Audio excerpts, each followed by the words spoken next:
So the gloves have finally come off. I was reading the Daily Telegraph today. This is a hugely popular, influential broadsheet in the Anglosphere, read by many, many people. And I came across this article in the paper. Here it is. Islam has been a problem in Britain for a long time. It's time to face up to that. It's late in the day. Westminster must shake off its complacency by this guy, Paul Goodman. Now, he says in the article that he was a Conservative MP for many years, no longer. I'm also told that Paul Goodman was born the son of Jewish parents in London and converted to Roman Catholicism in his mid-20s.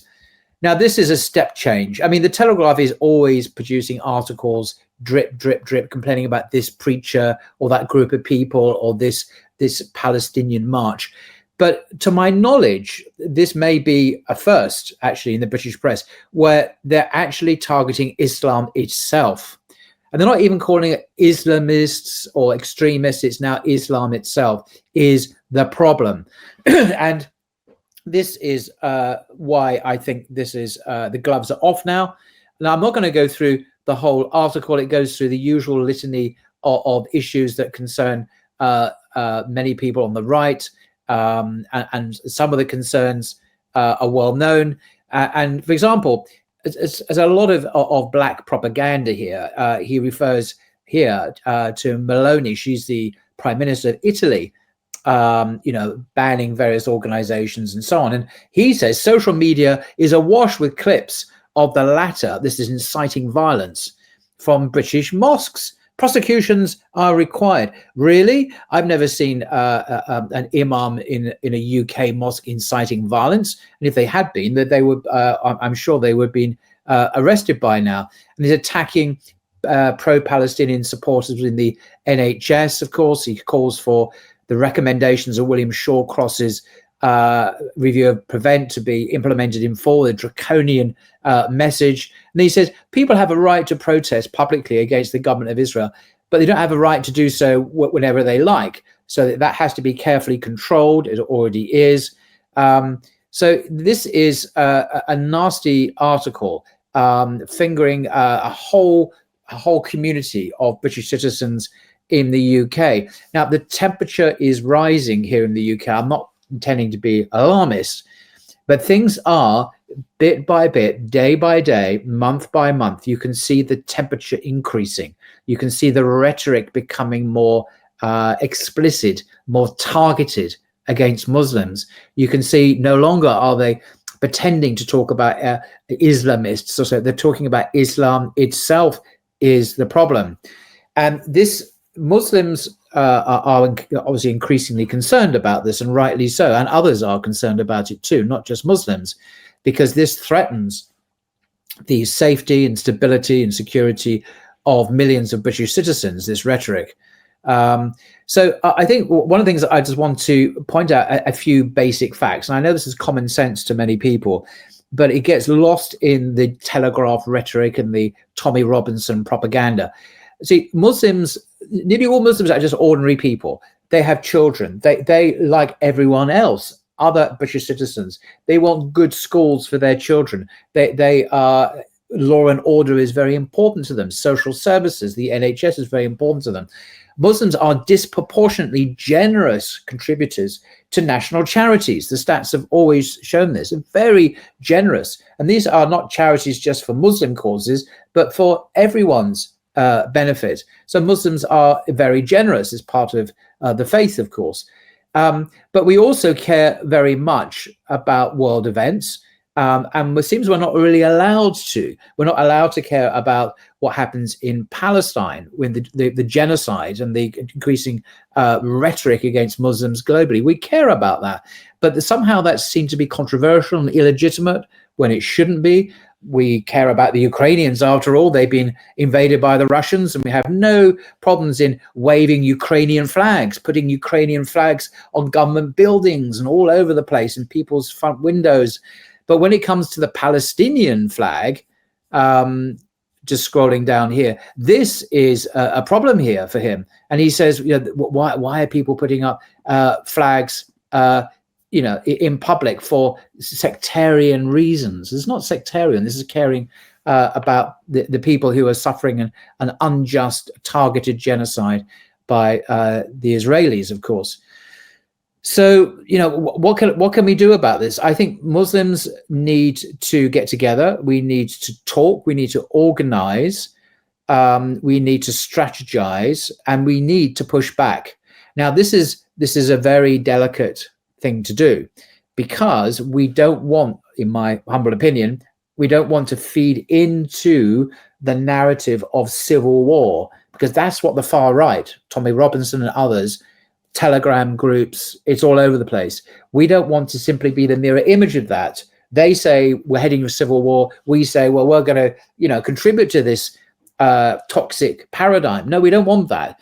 What we want is justice and harmony and coexistence between the various groups of British people.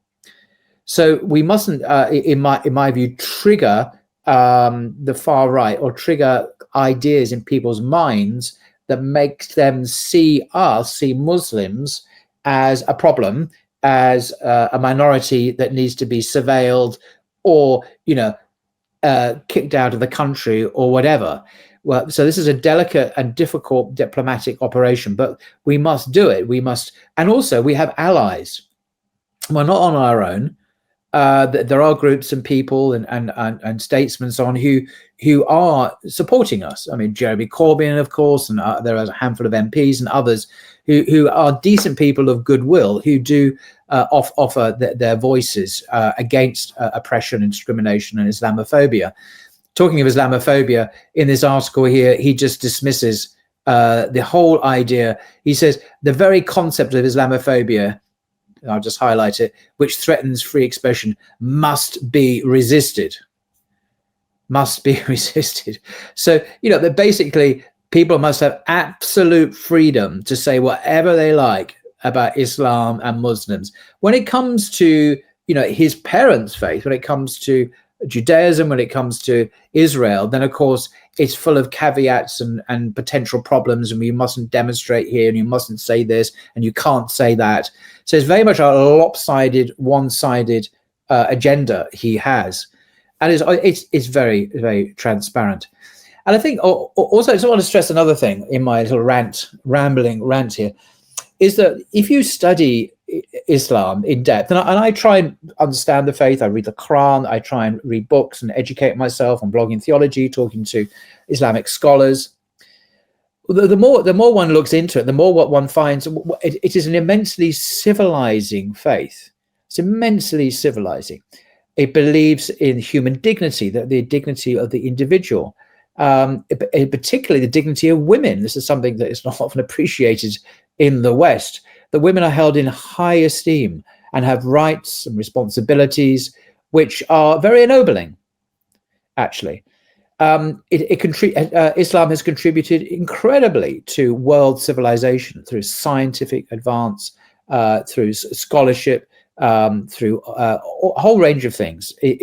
Mainly in the past, big time, but now it's coming back again in many places in the Muslim world. So it's contributed hugely to civilization, and there's much richness and beauty that could be appreciated by English people without having to convert, but nevertheless they could have a healthy respect and appreciation for it. At the moment, that's not really happening, and the reasons for that are complicated. But we must be proud of the Ummah and what it has achieved in the past, and can and will, inshallah, achieve again. As I said before, the Ummah will not always be divided into these little nation statelets. It will not. It will unify, and when it is strong, it can then afford to be generous, and it can protect Muslims from invasion and attack from other powers, of course, and renew the faith of millions of Muslims globally.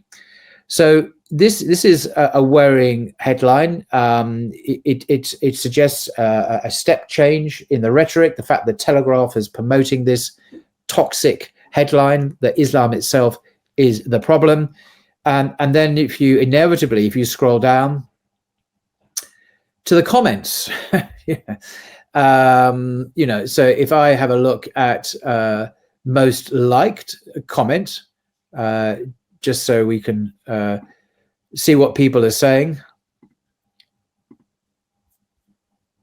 Anyway, I'll just read some of the things out. This is at random. The British public have known this is an issue for decades, and we've looked at on in astonishment and disbelief as the British state continued to gaslight us, giving preferential treatment. So Muslims have preferential treatment. This is absolute rubbish. Islam has been a problem wherever it has rubbed up against any other religion, and adherents of Islam are never happy until they take complete control. This is completely wrong. As we know, in the Middle East, in Palestine, before the rise of Zionism, Christians, Jews, and Muslims lived together for centuries, most of the time in peace. It wasn't a problem. It was a means to coexistence. Islam was. Islam is pluralistic, something that many people don't appreciate. In its very DNA, it recognizes Christians and Jews as people of the book. Just scrolling down here.